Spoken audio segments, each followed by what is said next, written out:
Well, guys, as the 5-year anniversary of the greatest con job ever approaches, I think it's a good idea to remind people just how demented it got during all that. So, I've re-entered the Scamdemic archive and thrown together a great selection of the world's most contemptible scumbags humanity's ever shat out. Because in my opinion, their actions are totally unforgivable and something that should never be forgotten.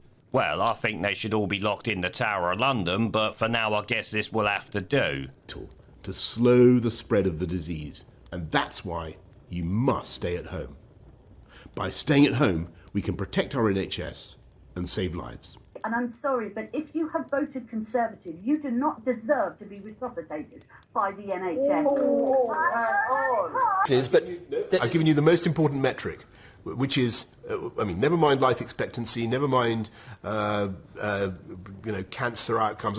Look at wage growth. We're guided by the science throughout this. That's incredibly important. But we've got to follow the science. I had my jab. You've had it. Yes. You were much younger. There you go. Yes. I still got the virus, but 3 days afterwards, so the immunity hadn't set in. You got the virus 3 days after the jab. Yeah, very bad luck it was. But I'm very sorry to hear that. I'm very pleased. The jab probably made the symptoms much less. Did we know about stopping immunisation before it's entered the market? No. We had to really move at the speed of science to really understand what is taking place in the market.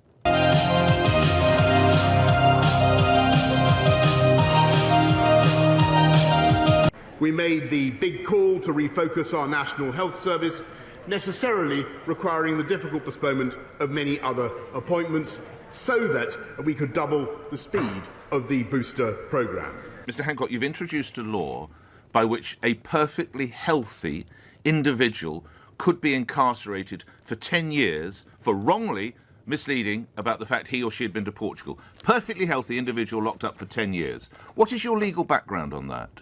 One of the big pluses for me is that with vaccine passports, and again, I do share some of Beverly's concerns about sort of state control and all of that, but with vaccine passports, we can potentially get rid of all the social distancing, all the stuff that we've had in the past. That's the way forward for me. I think that would benefit the hospitality industry far more than just opening the doors but introducing all the restrictions we've had in the past. It just doesn't work. There is no herd immunity without vaccination is the strongest survive. You are literally saying, let weak people die. And it'll surprise no one to learn that I will not be joining in the libertarian pile-on against scientists, led by people who, I have to say, even in these circumstances, in a chamber this small, still do not use face coverings. We need to make it clear to them that the vaccine is the ticket back to pre-pandemic life. And the window to do that is really narrowing. I mean, you were mentioning, Chris, about how all these states are reopening. They're reopening at 100%. And we have a very narrow window to tie reopening policy to vaccination status. Because otherwise, if everything is reopened, then what's the carrot going to be? How are we going to incentivize people to actually get the vaccine? So that's why I think the CDC and the Biden administration needs to come out a lot bolder and say, if you're vaccinated, you can do all these things. Here are all these freedoms that you have. Because otherwise, people are going to go out and enjoy these freedoms anyway. People have got to understand vaccination is going to be, in the end, your route to liberty. And I want to speak directly to all those who have yet to get fully vaccinated. The people who think the disease can't hurt them. Look at the people going into hospital now. That could be you. Look at the intensive care units and the miserable, needless suffering of those who did not get their booster. That could be you.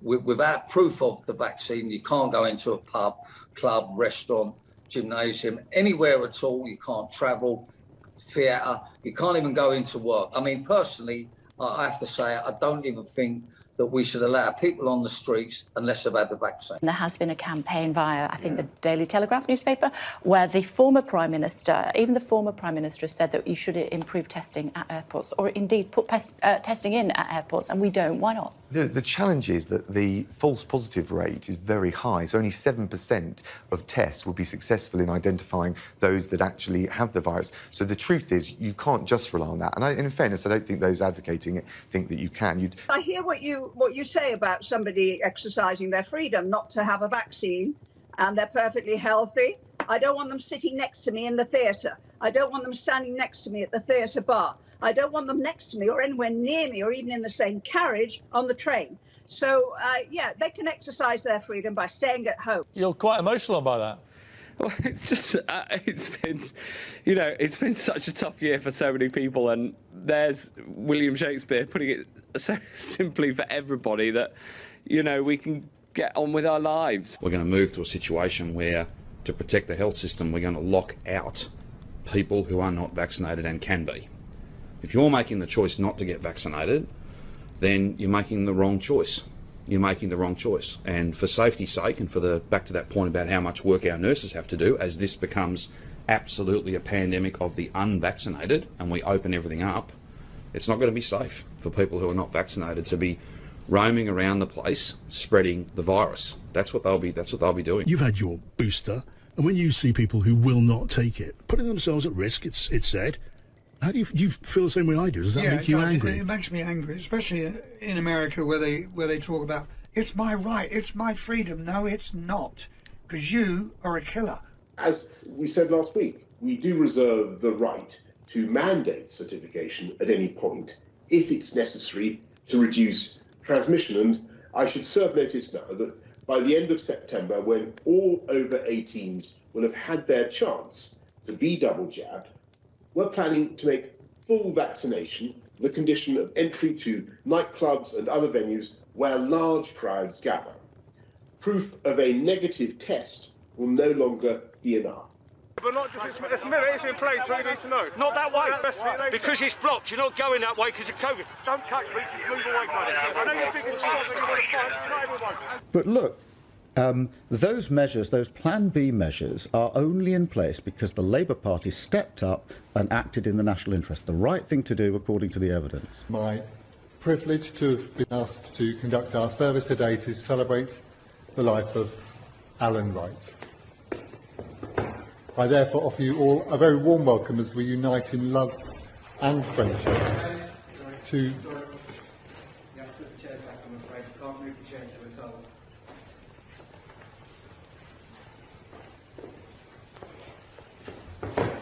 And it's interesting to note, really, that Mr. Djokovic thinks it's okay for sports spectators, all his fans, to take the vaccine that allows him to get back to play the sport in front of them and earn millions again. It's okay for him to have them take the vaccine, but the vaccine is not okay for him. I've talked about this a lot, but I'm appalled by this. Yeah. And I really think it's not acceptable. And if you work in NHS and care work, and you're a potential risk to the people you're caring for, you either have the jab or you don't go to work, I think. If you're willing to walk among us unvaccinated, you are an enemy. Don't get the vaccine, you can't go to the supermarket. Don't have the vaccine, you can't go to the ball game. Don't have the vaccine, can't go to work. You don't have the vaccine, can't come here. No shirt, no shoes, no service. That's where I think we should be right now. Hi.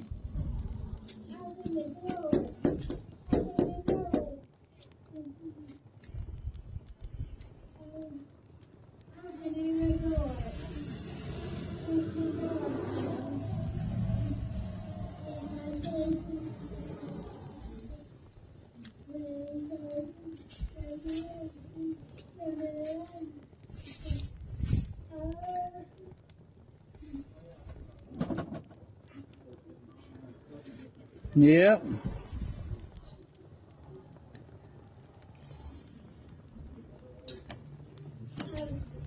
It's okay.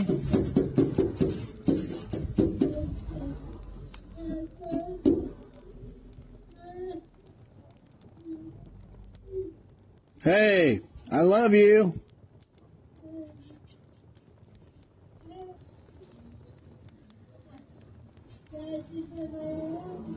I wish.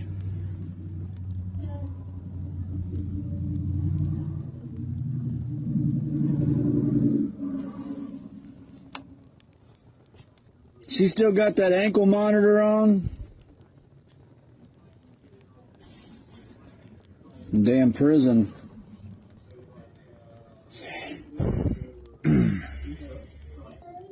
I know, Mama. Sickening. I love you.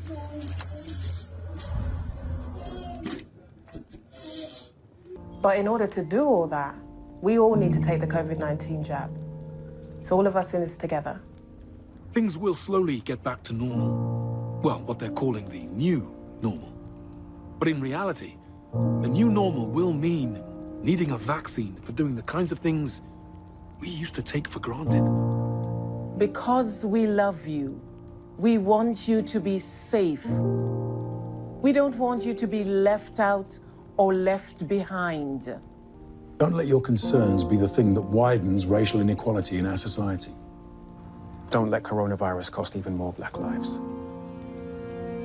Because we matter. Stay local and do not congregate. Don't talk to your neighbours. Please keep to your bubbles. We know from overseas cases of the Delta variant that it can be spread by people simply walking past one another. So keep those movements outside to the bare minimum, wear a mask, and make sure you keep up that physical distancing. To winter. I'm going to come on to it in the detail of my speech. But one important feature of this proposed legislation is that it gives staff a grace period in which to get vaccinated. The longer we take on this, the more risk there is to having that grace period. Emmanuel Macron said his government's vaccination strategy was to piss off the unvaccinated by continuing to make daily life more difficult.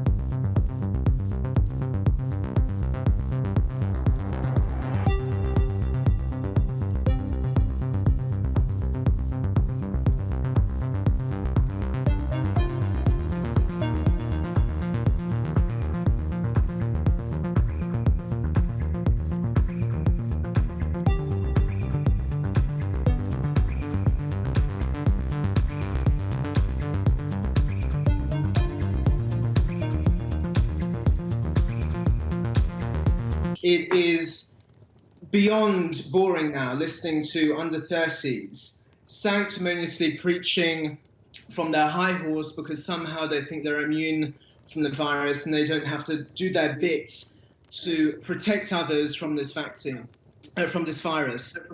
I've had this conversation with many friends and I'm willing to cut people off if they're not willing to get out there, get the jab and protect others from this virus.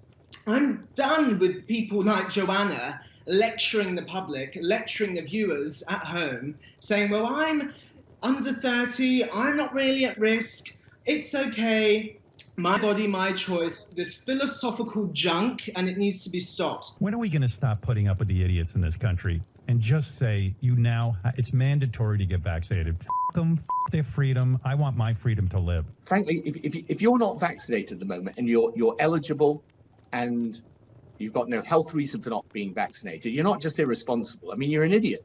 I don't take the vaccination only to protect me. I take the vaccination to protect all the people around me. And I don't understand where that is a limitation of freedom. Because if it is, then not being allowed to drink and drive is a limitation of freedom as well. If you decide that you don't want a vaccine or a booster, then you can decide not to go to hospital however ill you get. And that is your right. So you would leave the unjabbed at home to die if they had a heart attack, if they suffered from a stroke?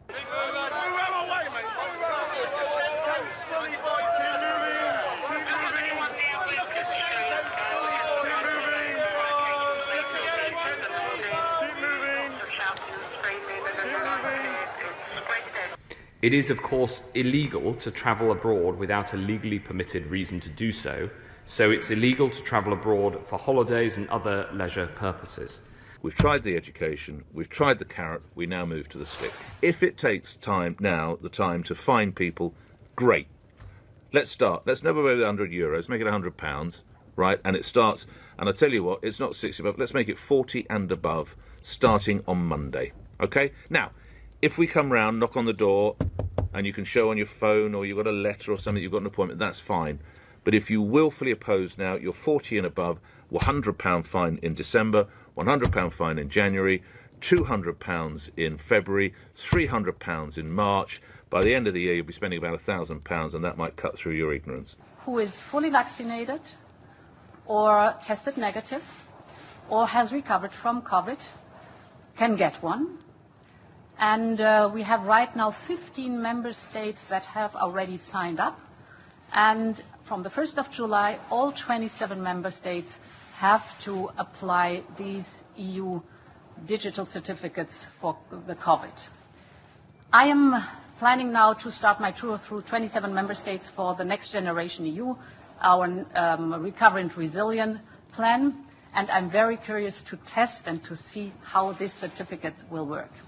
Is that obviously everybody is working flat out to do this. We're greatly in advance of all comparable countries, but we do hope that we'll be able to do tens of millions in the course of the next 3 months. I can certainly give you that figure, and you mentioned, and that's why. Okay. When you think about that figure, Andrew, that's why I go back to government has taken every possible step that we reasonably could to prepare this country for the consequences of winter. What we could not have foreseen, I think, let's come on reasonably, to that. was the arrival of a new variant of the vaccine.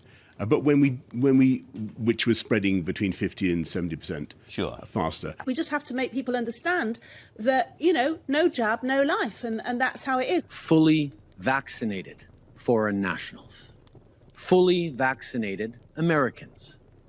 Those are the people who are allowed to come to Canada right now.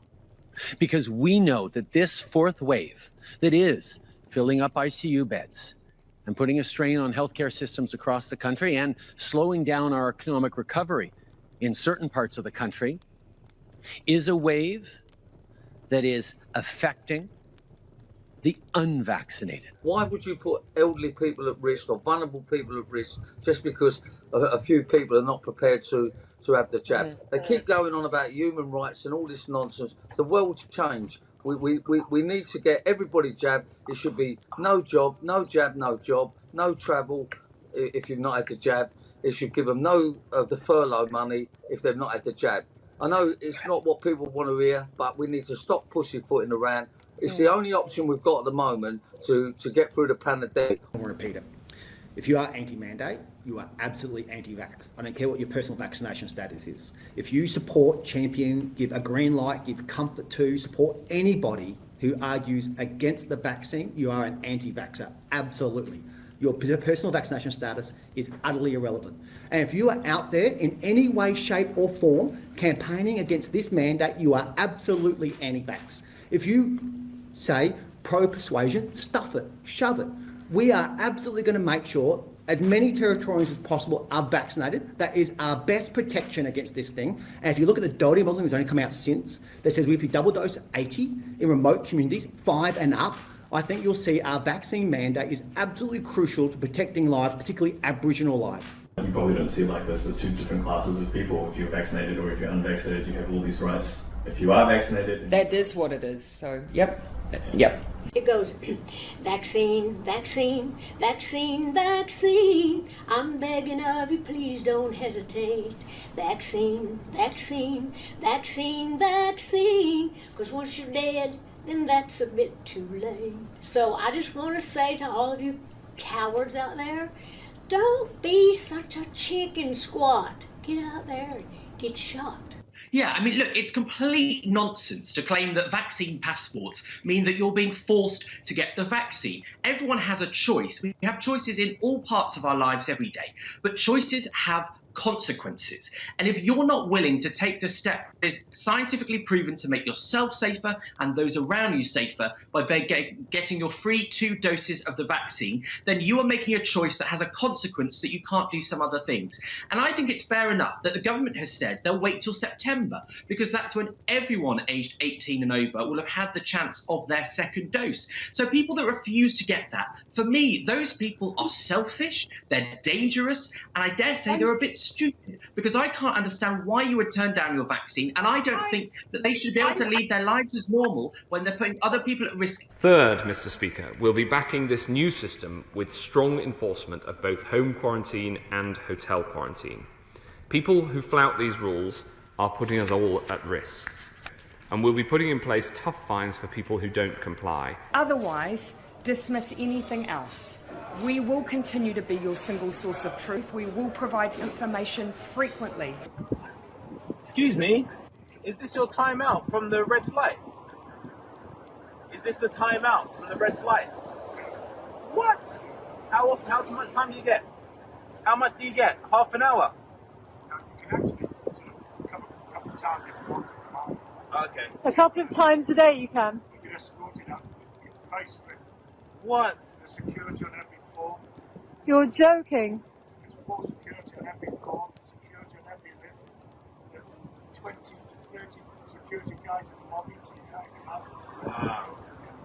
And you're social distancing here, exercising. No, excuse me, he can't speak to us, it's his right. They are not prisoners. I'm having a conversation with him. No, I'm talking to him. You don't need permission, we're outside. We're outside. Permission? Dude, I don't need your permission to talk to somebody across the fence. No, you don't. Do not. No, our rights. I can talk to whoever I want to talk to. Yes, I can. Yes, I can. You don't find out before I report you. Before I report you. Please find his name. This is wrong. You cannot tell him who he can and can't speak to. We don't need to go anywhere. We're having a discussion. Thank you. Now you understand, right? My goodness. Okay, and that's the £1,700 you pay. 50. We're so sorry. Have a good one. You're not the manager, but I mean, I'm reporting. Hang on a minute, just a minute before you go. I am asking you. I want this doctor. Hang on a minute. Don't take her away. Hey! Don't take her away! Don't take her away! Don't take her away! You absolute. Oh God. I think it's very important for people to grasp what an amber list country is. It is not somewhere where you should be going on holiday. But let me be very clear about that. And we will continue to take very, very draconian action in respect of all... Look, as a doctor, I have to ask the question, is a holiday really important and essential in a global pandemic? It really isn't. What? It's a luxury. It's something that you can do without in order to preserve life. I think Spain are worried because of infection rates. Dr. Fauci said that if hospitals get any more overcrowded, they're going to have to make some very tough choices about who gets an ICU bed. That choice doesn't seem so tough to me. Vaccinated person having a heart attack? Yes, come right on in. We'll take care of you. Unvaccinated guy who gobbled horse goo? Rest in peace, Wheezy. If you don't want to get vaccinated, that's your choice. But don't think you can get on a plane or a train besides vaccinated people and put them at risk. We're also coming down hard on people who provide false information on the passenger locator form.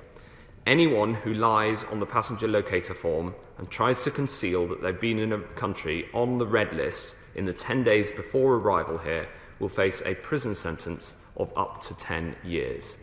These measures will be put into law this week, and I've been working with the Home Secretary, the Border Force and the police to make sure more resources are being put into enforcing these measures.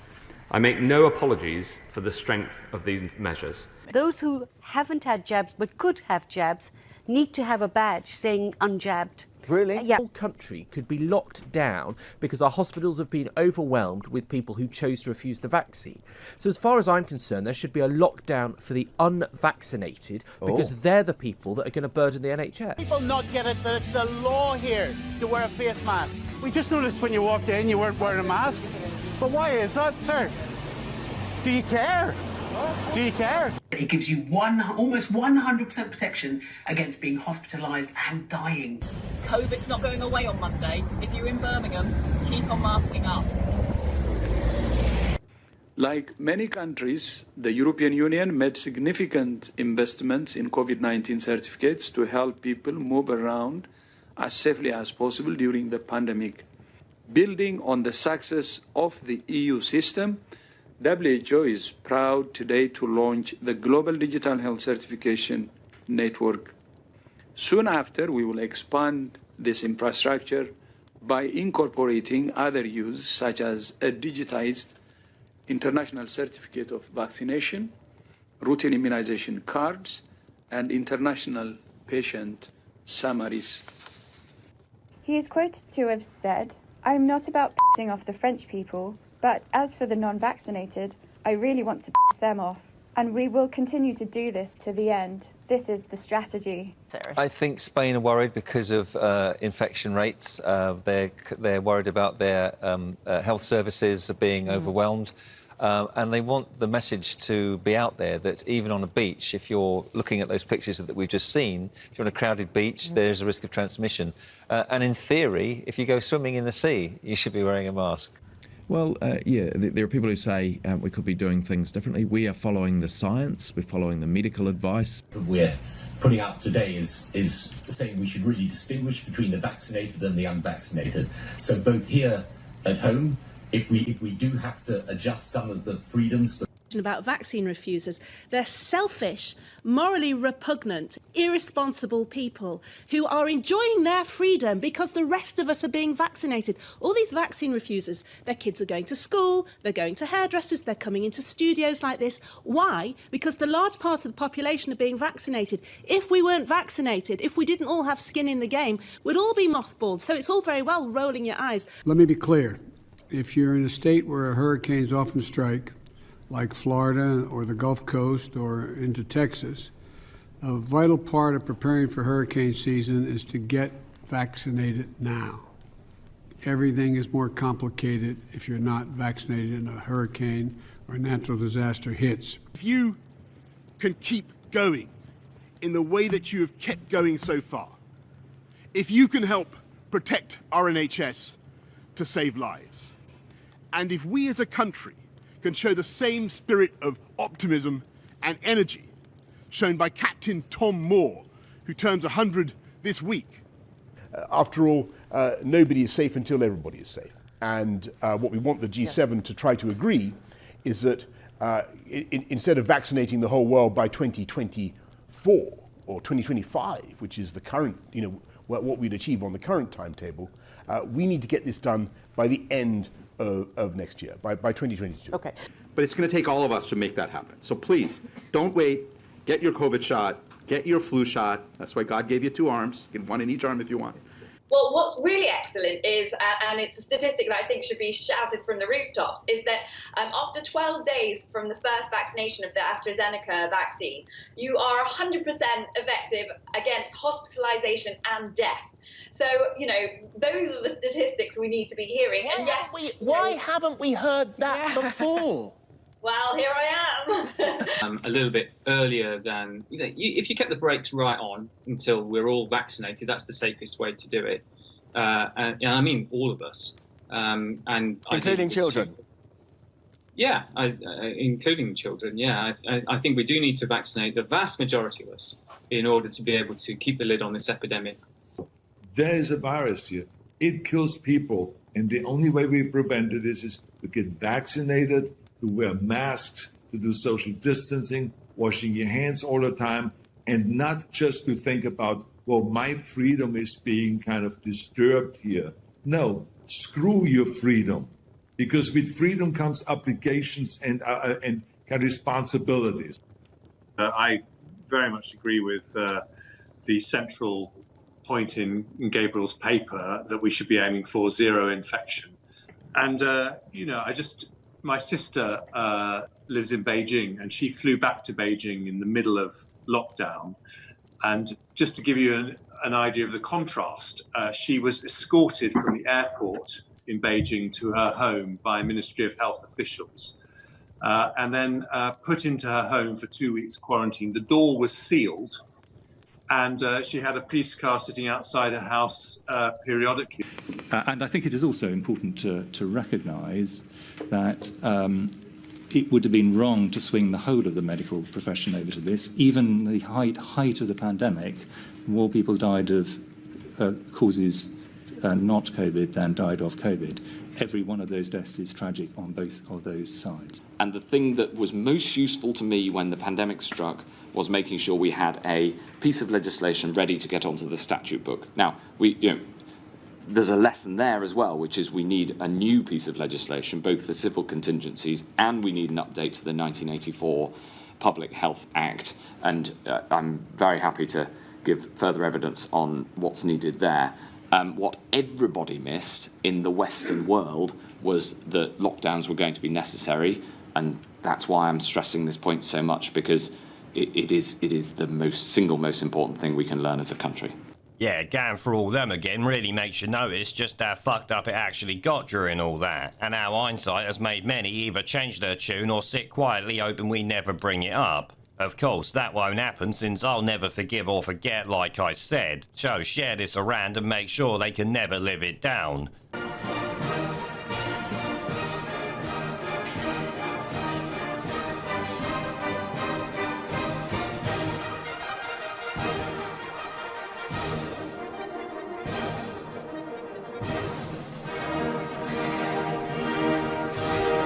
Pandemic